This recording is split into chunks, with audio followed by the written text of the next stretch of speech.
I love the stones throw away from the waves, the kind of place that's as unassuming as the life I lead in a large house where the salty air never quite leaves. I spend my days teaching at the local high school and my evenings listening to the sea. It's just me and John most days, my husband. He's a rep for a trading firm, always on the phone or typing away on his laptop, trying to make ends meet.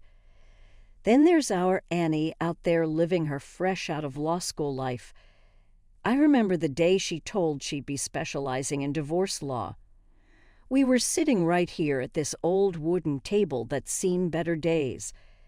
Annie had that look she gets when she's serious, her brow all furrowed. "Mom, Dad, I'm going into divorce law," she declared, like she was bracing for a storm. John looked up from his plate, a piece of steak half sliced, and his eyes met mine like we were both thinking the same thing. "Divorce, huh?" he said, the word hanging in the air like it didn't belong in our home. Annie leaned back, a challenge in her posture. "Yeah, and don't worry if you guys ever get tired of each other. I can hook you up with a good deal." She tried to make it sound light, a joke, but her jokes always sound like she's half serious. John's laugh was a grunt, more air than sound. "A comedian or daughter," he said, his tone dry as sandpaper. I tried to smooth things over, keep the peace. "Annie, love, we're fine, but it's good you've got a plan." My words felt hollow even to my own ears. Annie just shrugged and took another bite of her food, but I saw the way her eyes narrowed. She always was too smart, too perceptive for her own good. Annie's visits are the only times John puts his darn phone down for longer than a minute. She breezes in like the fresh sea wind, all bright and full of that big city lawyer energy. "How's the old seaside retreat?" she'd ask, the nickname for her home she coined as a teenager. John would throw an arm around her shoulder, standing strong just like us, he'd say with forced cheer. After another round of small talk, she leaves, and we're back to the sound of the sea. That's our life, a cycle of work, quiet dinners, and the unspoken things that sit between us like unwanted guests. And as much as John bugs me sometimes with his comments and his distance, I hold on to this life like a lifeline. It's what I know, it's where I'm supposed to be, even if sometimes I wish the sea would rise up and carry me away to somewhere I could start all over. Just me, the breeze, and nothing else. The days seemed longer lately, each moment heavier than the last. I felt it most at dinner that used to be a time for us to talk about our day, to laugh a little, not so much now. John's words had turned from indifference to sharp jabs. "Another casserole," he'd say, flinging the food like it was an enemy. "You know that's not helping your waistline." It wasn't just the words, it was the way he said them, cold like he was talking to a stranger. I'd stand there, spatula in hand, feeling smaller than I used to. "It's what I had time to make," I would mumble, not looking at him because if I did, he'd see the hurt in my eyes, and I couldn't let him see that. "You could make time for a salad or something," John would push on, his chair scraping back as he'd stand up, ready to miss whatever I had to say next. "I walk every morning," I defend weakly, not that it mattered to him. "Yeah, and you walk right back to the fridge afterwards," he'd throw back before making his way to the couch, leaving me to eat alone. I wanted to shout, to throw the casserole at the wall, anything to make him see how those words cut me up inside. But I didn't. Instead, I'd serve myself, eat quietly, and clean up. John, meanwhile, would be shouting at the TV or yapping on the phone. That's how most evenings went by. One night, I gathered the scraps of my courage and tried to confront him about it. I sat next to him on the couch, the TV blaring some sports game. "John, can we talk?" He half turned, a frown already making a hum on his face. "What now?" "Do you have to be so harsh about my weight?" I asked. The words felt like heavy stones in my mouth. John snorted. "What? I'm motivating you." If I don't say it, who will? You want to get bigger and bigger. That's when the dam broke. The tears came hot and fast, and I couldn't stop them. You think I don't know? You think I don't feel it every single day? My voice was a mix of anger and shame, a cocktail I was getting used to. He stood up then, his body language screaming annoyance. Oh, great, here come the waterworks. Do something about it instead of crying for crying out loud. I got up, wiped my eyes, angry at myself for letting him see me cry. Never mind, I said, my voice hollow. Just never mind. The room fell silent except for the commentators on the TV, and like that, we'd go to bed, backs turned, walls up, pretending we didn't feel the chasm that was growing between us. It had become our new normal, this walking on eggshells, this biting of tongues until they bled. Sea travel is my husband's new hobby. John wouldn't drop it with the yacht thing. Babe, think about it. Sailing wherever we want, whenever we want, he said, thumbing through a glossy magazine that smelled like fresh ink and unrealistic dreams. Sitting there with my knitting needles clicking away, I said, John, we ain't exactly sailors. That money's tucked away for emergencies, not big toys. He tossed the magazine down. It slid across the table, landing with the image of a yacht looking up at me as if to say, Hey, don't I look fun? Jan followed my gaze. That's just it, Claire. It's always about what if. What if we just did something wild for once? I put my knitting down. A yacht's not just wild, John, it's bonkers. You get green when we cross the river on the bridge. How are you going to handle the ocean? He crossed the room to where I sat and crouched down beside me, took my hands into his. Claire, I want us to have something to show for our work, something to enjoy. You don't think touring the coast, just you and me, doesn't sound exciting. His eyes had that twinkle that I hadn't seen in a long time. They were the kind of eyes that got me to say, I do a couple of decades ago. I chewed on my lip thinking, you and me out on the open sea, just the fish and the stars, and knowing our luck, a storm or two. John grinned. We'd weather it like we always do.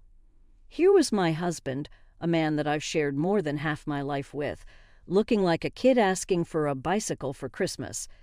Something about that was too hard to ignore. I sighed.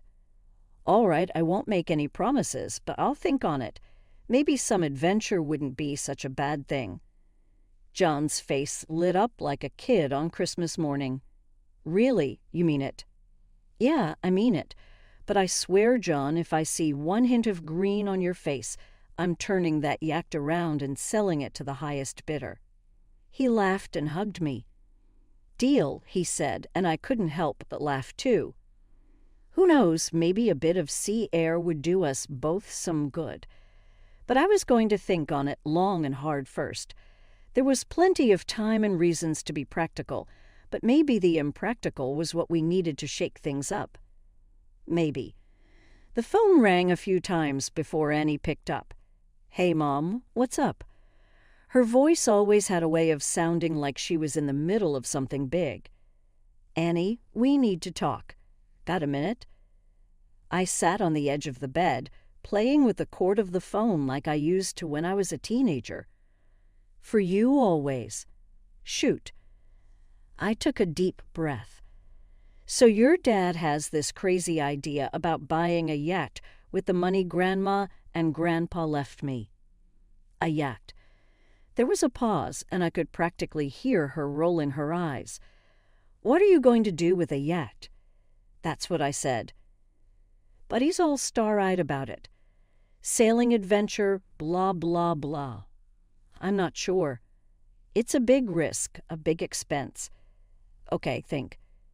This is your money, right? The money Grandma and Grandpa left for you, not Dad's new toy fund. Her words were sharp but needed. Right, it's mine. For our family, for things like the house or your loans. Exactly. Annie's voice softened. Mom, if you decide to go through with this yacht business, make sure it's in your name just to cover your bases, you know." There was a wisdom there that I couldn't ignore. "You really think I need to do that?" "Absolutely. Cover your back, Mom. If things go south, or hell, if Dad gets seasick and hates the damn thing, at least it's yours to sell." I chuckled, a real laugh. "Your dad, seasick. Now that I'd pay to see." "See? You're laughing. Yachts are silly, but listen, if it makes you guys happy, who am I to stop you?" The chat with Annie got my head straight. She had a point.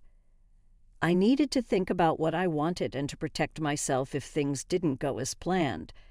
It was all fun and games imagining clear skies and calm waters, but I knew life was rarely that kind. So I should just tell her no, keep the status quo. I was fishing now, unsure of what I needed her to say. Annie was quick to reply, "Hell no. Do what makes you happy, but be smart about it. I love Dad, but this is a big decision, and it's not just his decision, it's yours too." "Thanks, Annie." "I needed that," I said, feeling a bit more grounded than before. The call ended on a good note.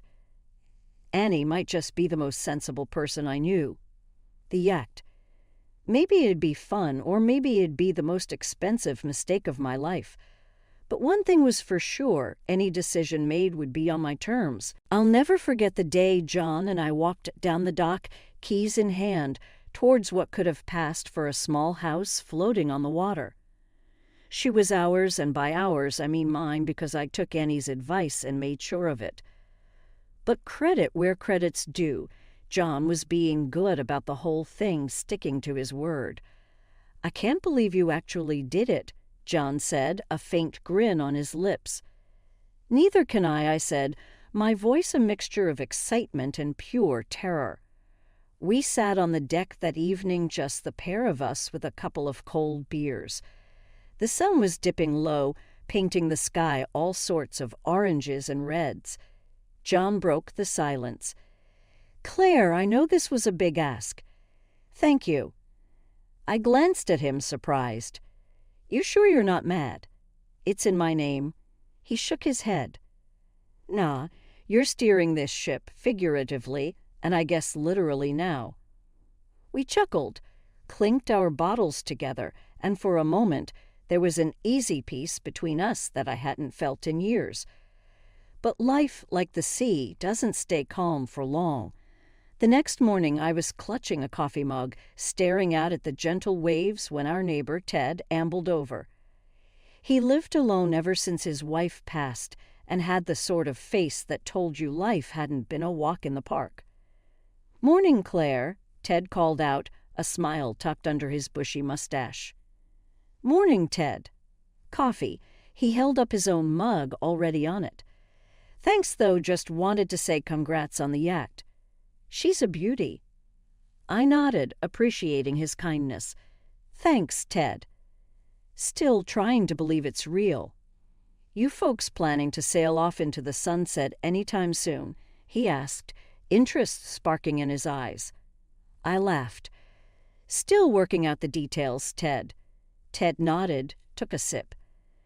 There was an awkward silence before he said, "If you ever need a hand with anything, repairs, or even a crew member, just shout. Used to do a bit of sailing myself back in the day." "Appreciate it, Ted. We'll keep it in mind." Back home with groceries put away, I settled onto the couch with a sigh. I was about to dive into my new sailing book when John's voice drifted from the kitchen. "Claire, what's for dinner tonight?" "Figured we'd do something easy." "Pizza sound good." I called back without lifting my eyes from the page. "Pizza's perfect," he said, coming in to sit beside me. "Need any help with planning the maiden voyage?" I put the book down.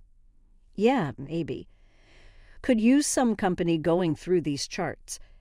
As we spread the maps and charts across the coffee table, something about this whole situation felt like we were on an even playing field for the first time. We threw ideas back and forth, sometimes agreeing, sometimes not, but it was all friendly. No arguing, no one trying to pull rank. I'd been floating on the buzz of anticipation all morning, thinking about that cruise John promised. We'd been planning it for months. I'd even taken time off work, unpaid leave no less, to line up with his busy schedule. Today, I grabbed a new suitcase from the department store, something sturdy and bright. You couldn't miss it, even if it tried to hide in the belly of our yacht. I came home, key turning in the lock, ready to see John's usual mess of packed stuff all over the living room floor. Only thing is, there was nothing. No mess, no John. Just a hollow kind of silence that makes your heart sink. I called out, "John," but my voice bounced around the empty space. That's when I spotted the note, all smug-like, on the kitchen counter and divorce papers underneath, like they were nothing more than a grocery list. Picking up the note, I read his jagged scroll. "Thanks for the yacht, Claire. I'm going to need it more than you. You always love the sea, right? Well, sabashi, the young kind of love. See you." My hands trembled and the paper crinkled in my grip. I had to read it again because no way did it just say what I thought it did. But there it was, the same words staring back at me. He took the yacht, the new mistress, probably half his age, and left a damn note. Son of a... The shock turned into something hot and angry, but it was the sight of those divorce papers, signed, ready to go, like he didn't care about anything we had, that did me in. My chest got tight. I couldn't catch my breath. I sat down slow because it felt like my head was split in two. The note was a blur as I looked at it again. I stood up, shaky on my feet, a suitcase still in my hand, like a bad joke. A sick feeling settled in my stomach. He planned this, waited until I was out making plans, buying luggage, and for what? So he could run off with my dream. I should have screamed, broken something. Instead, I stood there, hollowed out. I saw my phone on the counter buzzing with missed calls. I ignored them. What was I supposed to say? Oh, hey, my husband dumped me for a little adventure on the sea with another woman. Yep, left me with a note, and hey, guess who's newly single? No, I couldn't deal with that yet. I got myself off the floor, leaving the suitcase and the note where they lay. The papers, though, I picked them up, the weight of them heavy in my hand. The feeling was starting to come back, a creeping realization that it was over, whatever it had been. I had an urge then, standing in that empty kitchen, to grab that suitcase, chase them down, make a scene. But what for? To be the crazy lady shouting on the docks. No, that wasn't me. The last thing I remember was tossing those papers onto the counter. They landed like a whisper, silent, but so damn loud in my head. Then darkness took me like the deep sea he sailed into, the kind of dark that swallows you whole. Blinking the sleep away, I'm staring up at a bleached ceiling. I'm in a hospital, ain't I? Beeps and blips from machines are my sorry orchestra, a sharp contrast to the sound of the waves I was dreaming of just a minute ago. Annie, sitting beside me, her hand like a vice grip on mine. If looks could kill, her eyes are locked and loaded for John, no doubt about it. "Hey, look who's back with the living," she says, trying to be light about it, but I can hear the edge in her voice that's just itching for a fight. I'm struggling to find words that aren't just angry spit and fire. How long was I out? The room is swimming a bit, so I focus on her face, steady and angry on my behalf. A couple of hours. They ran some tests. Said you fainted from stress. It's the simplicity of that statement that's a slap, just stress, not the world-ending feeling of my husband leaving me on an adventure crusade with his new fling, and definitely not the agony of my plans being trampled under his proud feet. Found your note, Annie continues, her fist tightening around the paper she's waving slightly. This is lower than low. If he were here now, I'd... What did you do with the papers? I interrupt her midway because if I let her go on, she'd be spouting murder plans, and honestly, I don't have the energy to calm her down. Signed, sealed, and will be delivered first thing when we get you out of here. I'll make sure that he gets them.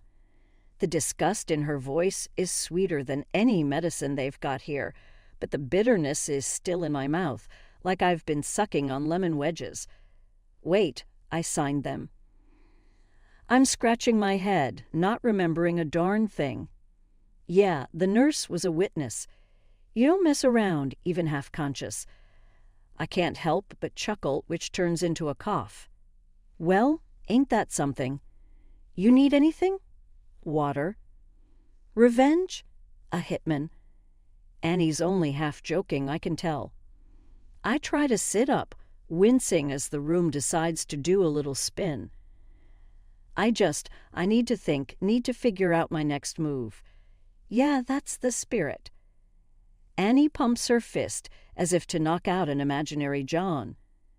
I take a deep breath, the future still one hazy mess, but it's my mess to clean up, my life to straighten out, and no cheating dirtbag husband is going to stand in my way. So what now? You going to lie around here feeling sorry for yourself? 'Cause if you are, I want to order pizza. No, I say, pushing the sheets away and swinging my legs to the side of the bed, slowly finding my ground. I'm starving.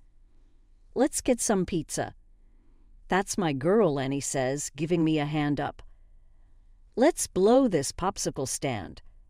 Holding on to Annie, I know it's not just my legs that need the support. It's this whole new mess I've got to navigate. But with her by my side, tossing ex-husband's notes around with that fireball attitude, I feel like maybe I got a fighting chance after all. The morning after, my daughter Annie is sitting across from me at the kitchen table, her laptop open to the online banking portal. Her brow furrows and she turns the screen to me. Mom, our account? It's empty. I lean in, squinting at the cold zero staring back. My stomach drops. That snake. I mutter. John had stripped us clean. Annie's fingers dance over the keys, checking the transaction history. He took it all yesterday, she says, her voice low but fierce. What are we going to do? I'm about to answer when a thought strikes her. Wait, the yacht. Doesn't it have GPS? If we can find the yacht, we can find him. She's got a point. I reach for the phone without hesitation and dial police. I say, my voice steadier than I feel. I'd like to report a stolen boat, yes, and theft from my bank account, too. Annie's tapping away on her phone now, probably digging for the GPS login info. I trust her with tech stuff. She's always been savvy like that. Got it, she says, handing me a slip of paper. The location is scrolled in her neat print. I relay it to the officer on the line and hang up. The ball's rolling now, no stopping it. We head down to the marina where the yacht is supposed to be, and there it is, all sleek and expensive, exactly where the GPS said it'd be. Cops all around it, blue light spinning silently in the morning light, and there's John in handcuffs, blubbering like a baby. Please, Claire, I'm sorry, call them off. I didn't mean any harm, he wails as we walk up. His mistress is beside him, a fiery thing that snarls and snaps like a cornered animal. Annie steps up before I can speak, her voice cold as January ice. You're going to trial John, she says, eyeing him like something nasty stuck to her shoe. That yacht's registered in Mom's name, and since you divorced her, that grand exit of yours turns into grand theft. I fold my arms, the sea air chilly on my cheeks, watching as John's face crumbles like a sandcastle at high tide. But Claire, John's plea is a broken record now, skipping on the worst hit of the year. I'll leave her just take me back. His mistress freezes, mouth gaping. "What?" She shrieks, staring him down, then she's clawing at him, hissing insults that could peel paint. The cops have to pull her off. Annie's watching it all with an eyebrow raised so high it could lift off her forehead. Nice girlfriend you picked. As the dust settles, officers pull John and his screaming mistress away. One of the cops ambles over, tipping his hat. "Ma'am, we'll get your yacht back to you. And as for the bank account, you should get at least half of that $15,000 plus damages." I nod, a small, bitter twist to my lips. "Thanks, officer." Annie's by my side, her hand squeezing my shoulder. "And I'll handle his case. Don't worry, Mom.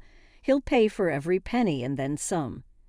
As we leave the marina, Annie wraps an arm around me, trying to be the strong one, but I see the anger for her dumb father, the concern for our future. "Don't worry, kiddo," I assure her. "We got this." She grins, all teeth and resolve. Damn straight we do. We walk away with the seals crying overhead. The chapter closed on a man who thought he could leave us with nothing, but we're still standing in this tale. It's just another lesson learned. What happened to John? John's reputation is in tatters, his job a lost cause. His mistress bolted as soon as the cuffs snapped shut. He's left with nothing but